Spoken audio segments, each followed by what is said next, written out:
For the majority of the last century, many countries around the world have had mandatory uniforms requirements for students. The more privileged classes often adopted a dress code in private schools that have been called preppy, consists of khaki or gray pants, white or light blue Oxford-style shirts, and sometimes coats and ties. I'm sure some of you have grown up with a uniform in school, or at least know someone that's a friend or from surrounding schools that have had a uniform. I myself have grown up with a uniform from preschool to senior year. That's just something I've grown up with, and I've also had a lot of friends that don't have school uniforms, so I'm pretty versatile with both sides. A school uniform should be avoided solely because of the cost of the school uniforms and the inability of a student to self-express, and by avoiding these, we're allowing students to have more freedom in themselves. A school uniform can be an extremely costly to a family, especially if the family is already struggling day to day with daily necessities and already struggling to provide for a family. So adding that extra cost on can be extremely detrimental. According to Public School Parents Network in 2017, while students who are free to wear casual clothes at school usually have the same outfit for the entire day, but students who enroll in a school that imposes a uniform tend to wear two outfits: a uniform during school hours and a casual one after school, forcing parents to spend even more money on clothes. With that being said, a lot of families wouldn't be able to provide that proper uniform for the school, and then that means students wouldn't be able to go to school and get the proper education they need for their future. And that means not being educated, and that can cause problems in their future, such as unemployment and homelessness, with that education not being met.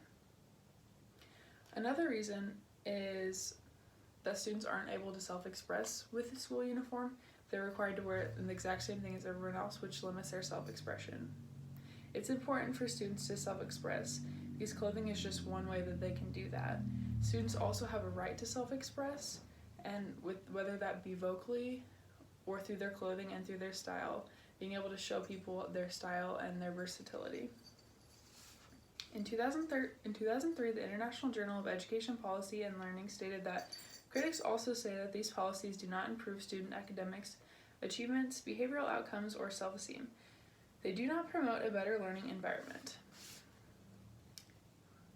Along with self-expression, clothing also allows students to make connections, relationships, and unity within other students. And by holding them back from that and having them wear a uniform, we're holding them back from potential relationships and bonds that they could be creating with other students that they don't even know that they could have. In 2014, Kyle Sumter wrote an article to Huffington Post saying, "They decided to teach us about people like Rosa Parks, Susan B. Anthony, Brooke T. Washington, and we learn about these people expressing themselves in Concord, and we can't even express ourselves in the hallway."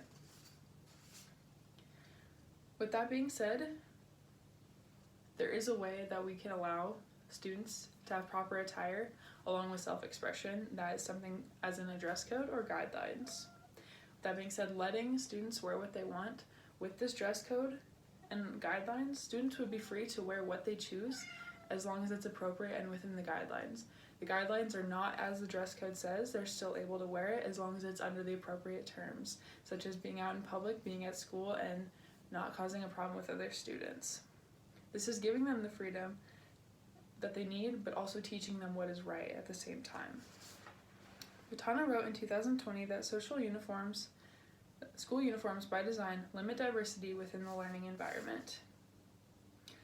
Allowing students to know their limits with the uniforms or with the dress codes and their guidelines is important for their success in the future. Overall, school uniforms can be detrimental towards a student, including their family and their self-expression, along with their confidence and their home life. This can be detrimental towards their education, along with their connections with others.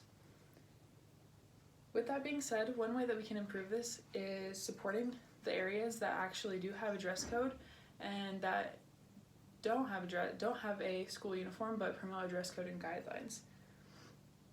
In conclusion, school uniforms should not be worn because of the cost that it can take on a family and the inability of a student to self-express. These can be simply avoided by not having a school uniform and having freedom within the school.